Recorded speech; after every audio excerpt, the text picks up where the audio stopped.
ನಮಸ್ಕಾರ ಪ್ರಜಾ ಫ್ಲಾಶ್ 10 ಗೆ ಸ್ವಾಗತ. ನಾನು ಡಿಂಪ್ರಿತಾ ಯಶವಂತ್. ಇದೀಗ ಹೆಡ್ಲೈನ್ಸ್.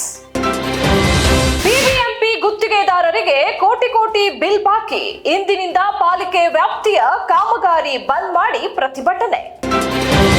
ಬಿಜೆಪಿಗೂ ಪ್ರಾಸಿಕ್ಯೂಷನ್ ಭೀತಿ. ಕೋವಿಡ್-19 ಅಕ್ರಮದ ಕುರಿತು ಕ್ರಿಮಿನಲ್ ಪ್ರಕರಣ ದಾಖಲಿಸುವ ಶಿಫಾರಸು ಜಾರಿಗೆ ಸರ್ಕಾರ ಚಿಂತನೆ. ಚಿನ್ನವನ್ನಾದರೂ ಖರೀದಿಸಬಹುದು, ಆದರೆ ಮೈಸೂರಿನಲ್ಲಿ ಬಾಡಿಗೆ ಪಾವತಿಸುವುದೇ ಕಷ್ಟ.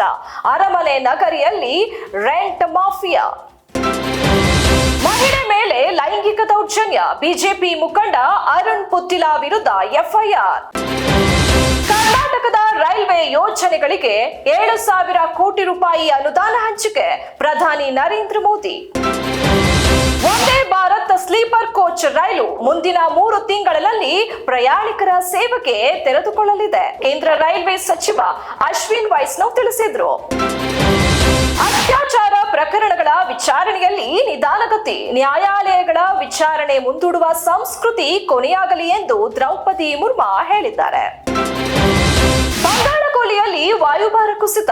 ಆಂಧ್ರ ತೆಲಂಗಾಣದಲ್ಲಿ ವರುಣನ ಅಬ್ಬರ. ಕೇಂದ್ರ ಸರ್ಕಾರದಿಂದ ನೆರವಿನ ಭರವಸೆ. ಪ್ಯಾರಾಲಿಂಪಿಕ್ಸ್ 2024 ಇತಿಹಾಸ ಬರೆದ ಭಾರತ ಓಟದ ಸ್ಪರ್ಧೆಯಲ್ಲಿ ಪ್ರೀತಿ ಪಾಲ್ಗೆ ಕಂಚು. ಹೈ ಜಂಪ್ನಲ್ಲಿ ನಿಶಾತ್ ಕುಮಾರ್ಗೆ ಬೆಳ್ಳಿ ಪದಕ. ಮಲಯಾಳಂ ಸಿನಿಮಾ ರಂಗದಲ್ಲಿ ಯಾವುದೇ ಪವರ್ ಗ್ರೂಪ್ ಇಲ್ಲ. ಹೇಮಾ ಸಮಿತಿ ವರದಿ ಬಗ್ಗೆ ಮೌನ ಮುರಿದ ನಟ ಮಮ್ಮುಟ್ಟಿ. ಇದಾಗಿತ್ತು ಇವತ್ತಿನ ಪ್ರಮುಖ ಸುದ್ದಿ. ಮತ್ತಷ್ಟು ಸುದ್ದಿಗಳಿಗಾಗಿ ನೋಡ್ತಾ ಇರಿ ಪ್ರಜಾಧ್ವನಿ ಟಿವಿ.